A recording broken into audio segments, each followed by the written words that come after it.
Hey, how's it going, guys? Glad to have you back. Here we have another haircut tutorial. It's a high skin taper. Starting off with my Babyliss Pros. Zero line. I like to make an arch with my guideline on this type of haircut to create a burst effect in my fade. Sets it up real nice so that way when you go and do your edge up, you get nice dark edges.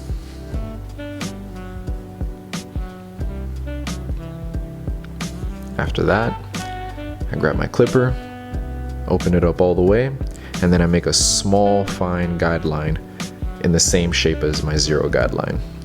Only reason why I'm doing small steps here is because I have a small amount of room to fade in, so I'm doing that so I don't push the fade too high.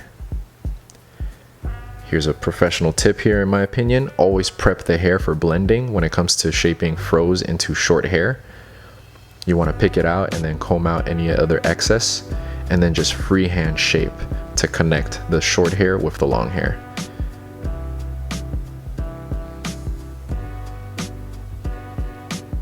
Once that's done, I grab my number 1 guard, put it on my clipper, open it up all the way, and then I follow through, further blending in the afro into the short laid down hair. And I slowly close it.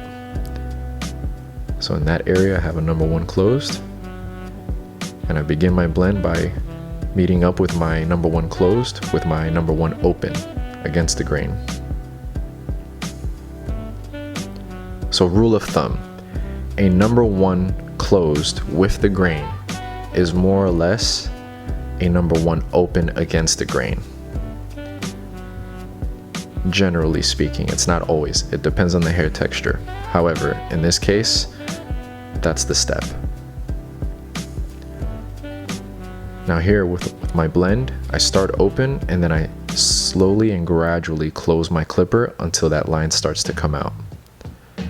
So I go from all the way open to halfway open and then closed. And every time I close the clipper, I don't go above or past the last level that I was on. Why? Because then I'll create a new guideline. Here I'm repeating the same process with my half guard. I started with the clipper open with the half guard on to meet up with my number 1 closed against the grain. Here you can see a better example of it, prepping the hair again, freehand shaping it so I could blend it into the laid down short hair. Then I grab my number 1 guard, start with it open, cutting with the grain to further lay down that hair, and gradually close it till I get to a shade that I like.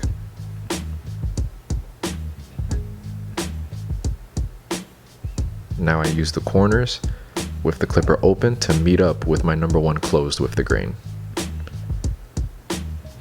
Then I close it halfway there to further remove that line, and then I close it all the way.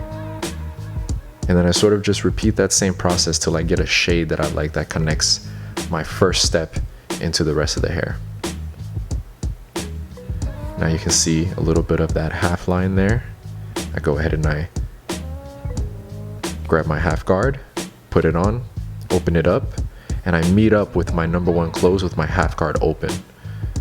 Since a half with the clipper open is a number 1, I'm picking up where I left off and then slowly closing it halfway, blending that line out, and then closing it all the way to get rid of the line altogether.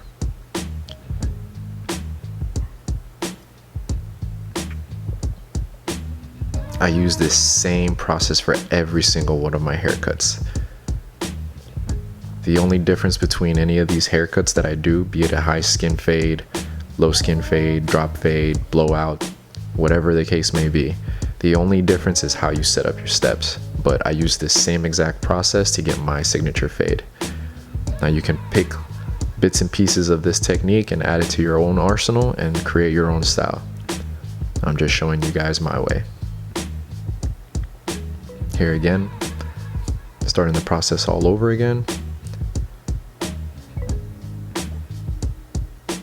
Because when you use the same formula, you will get the same results, guaranteed. Picking up where I left off with my zero guard, further blending down, always starting with the clipper open and then gradually closing to get rid of that half line. Now here I have my cordless Andis Masters with a surgical fade blade, starting with the clipper open and then gradually closing it to get rid of that zero line. Using this method, you really get to see the fade come alive in the process. There's no guesswork, there's no risk of pushing the fade too high, because you can always go back and refine it.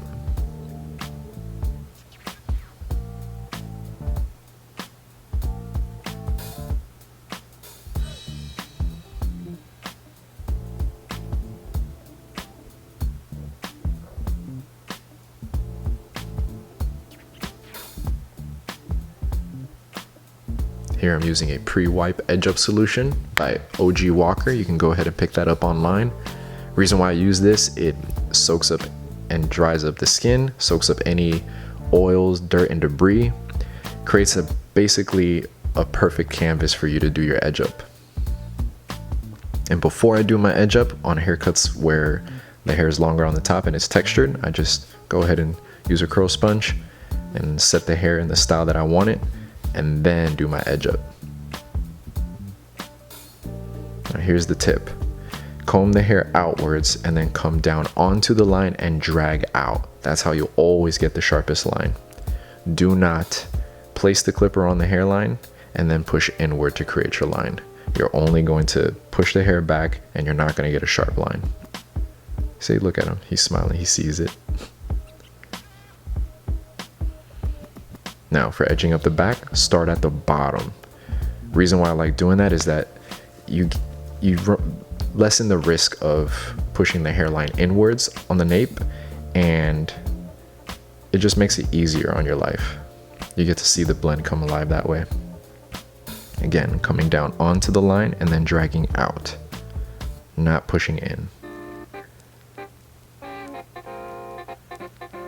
I know there's that little dark area around the ear, but I'll go back and fix that, don't worry. See, starting on the bottom and then coming upwards, and then I connect from the ear coming back downwards.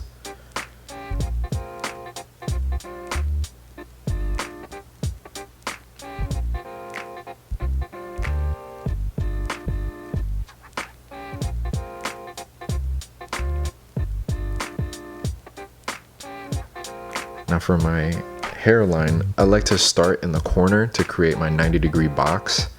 And once I have that set up, I just overlap my strokes until I reach the other side.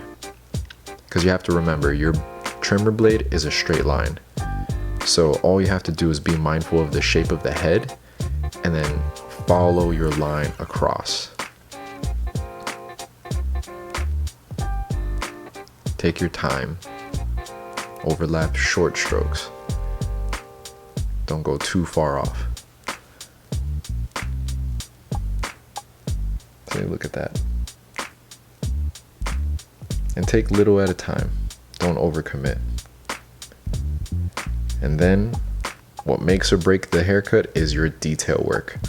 I find that once I have a hard edge up, it exposes any imperfections in the blend. So that way you can just go back and really refine that and custom tune that haircut to that client. And that's how you develop your signature. You develop your brand that way. This also helps you realize what areas of the head you can hit with whatever particular guard.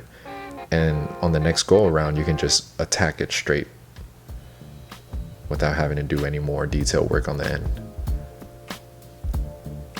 Look at that.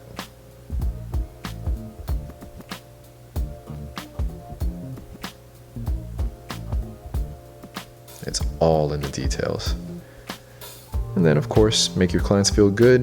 Whatever little stubble that there's left on the hairline, go ahead and clean that up with the razor. Pull the skin tight and go to town.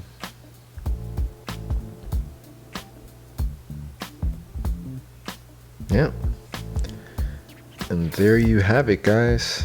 Your high skin taper tutorial. I enjoyed it. Hope you guys learned something from it.